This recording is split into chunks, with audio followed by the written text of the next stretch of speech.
जय श्री कृष्णा दोस्तों, स्वागत है आप सभी का एक बार फिर से। बाके बिहारी आप व आपके परिवार पर अपनी कृपा दृष्टि सदा सर्वदा बनाए रखें। दोस्तों, यदि आप अपनी लाइफ में नया कुछ सीखना चाहते हैं और हमारे चैनल पर पहली बार आए हैं तो चैनल को सब्सक्राइब करके बेल आइकन जरूर दबाइएगा। दोस्तों, श्री कृष्ण को लड्डू गोपाल के नाम से जाना जाता है। श्री कृष्ण के इस बाल स्वरूप की सेवा किसी बच्चे की तरह ही की जाती है।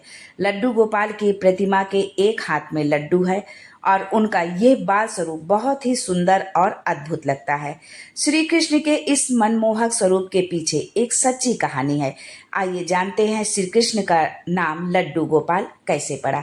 लेकिन आगे बढ़ने से पहले आपसे रिक्वेस्ट करती हूँ कि वीडियो को लाइक करिएगा, दोस्तों को शेयर कर दीजिएगा और अगर आपने अभी तक चैनल को सब्सक्राइब नहीं किया है तो चैनल को सब्सक्राइब करके बेल आइकन जरूर दबाइएगा। सबसे प्यारे सांवले सलोने मेरे लड्डू गोपाल। श्री कृष्ण का बाल रूप यानी लड्डू गोपाल की प्यारी सूरत देखते ही भक्तों के मुख से यही बात निकलती है। घर में लड्डू गोपाल को रखकर उनकी सेवा करने वाले लोगों को तो लड्डू गोपाल से एक विशेष प्रकार का लगाव होता है। आप भी अगर घर में लड्डू गोपाल को रखकर उनकी सेवा करते हैं तो आपको ये बात जरूर पता होनी चाहिए कि भगवान श्री कृष्ण के बाल स्वरूप का नाम लड्डू गोपाल कैसे पड़ा। आखिर लड्डू गोपाल की प्रतिमा हाथ में लड्डू थामे हुए क्यों होती है। आइए जानते हैं श्री कृष्ण के बाल स्वरूप का नाम लड्डू गोपाल पड़ने की क्या कहानी है। दोस्तों, श्री कृष्ण के बाल स्वरूप लड्डू गोपाल से एक कहानी जुड़ी हुई है। एक पौराणिक कहानी है कि ब्रज की भूमि पर श्री कृष्ण के परम भक्त कुंभन दास रहते थे।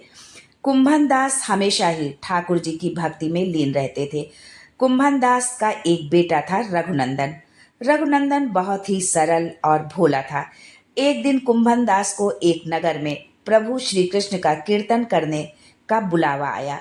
कुंभन दास पहले तो अपनी श्री कृष्ण की भक्ति को छोड़कर नहीं जाना चाहते थे, लेकिन फिर लोगों के समझाने बुझाने पर कुंभन दास मान गए और कीर्तन करने के लिए चले गए। जाते जाते कुंभन दास ने अपने बेटे रघुनंदन को जिम्मेदारी सौंपी कि वे रोजाना श्री कृष्ण को भोग लगाने के बाद ही भोजन करें। कुंभन दास के चले जाने के बाद रघुनंदन ने खाने से भरी थाली श्री कृष्ण की मूर्ति के सामने रख दी। रघुनंदन इतना भोला था कि उसे लगा कि श्री कृष्ण स्वयं अपने हाथों से खाना खाएंगे, लेकिन थाली यूं ही भरी रखी रही। यह देख कर रघुनंदन रोने लगा और रो रो कर श्री कृष्ण से खाना खाने की प्रार्थना करने लगा। ये देखकर श्री कृष्ण ने बाल रूप धारण किया और थाली का भोजन खत्म कर दिया। इसके बाद जब कुंभन दास घर वापस लौटे तो उन्होंने अपने बेटे से भोग लगाया हुआ प्रसाद मांगा, लेकिन रघुनंदन ने बड़े ही भोलेपन से कहा कि ठाकुर जी ने सारा भोजन खा लिया। ये सुनकर कुंभन दास को लगा कि शायद उनके बेटे रघुनंदन ने सारा भोजन खा लिया है और अब झूठ बोलकर बचना चाह रहा है। इसी तरह कुंभन दास जब भी कीर्तन करने जाते अपने बेटे को श्री कृष्ण को भोग लगाने के लिए कहते थे। रोजाना भोग का प्रसाद नहीं बचता था और पूछने पर रघुनंदन वही बात दोहरा देता था कि सारा भोजन श्री कृष्ण ने खा लिया।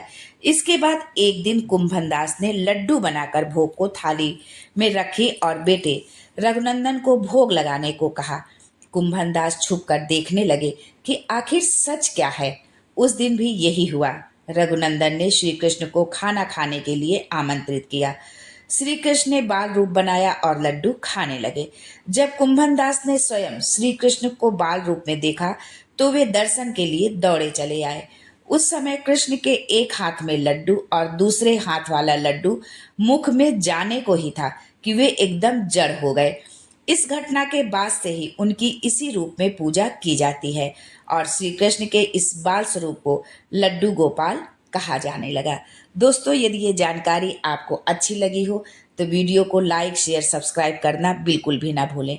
आज के लिए बस इतना ही। दोस्तों, मिलते हैं अगले वीडियो में एक नई जानकारी के साथ। तब तक के लिए जय Shri Krishna and thanks for watching my video.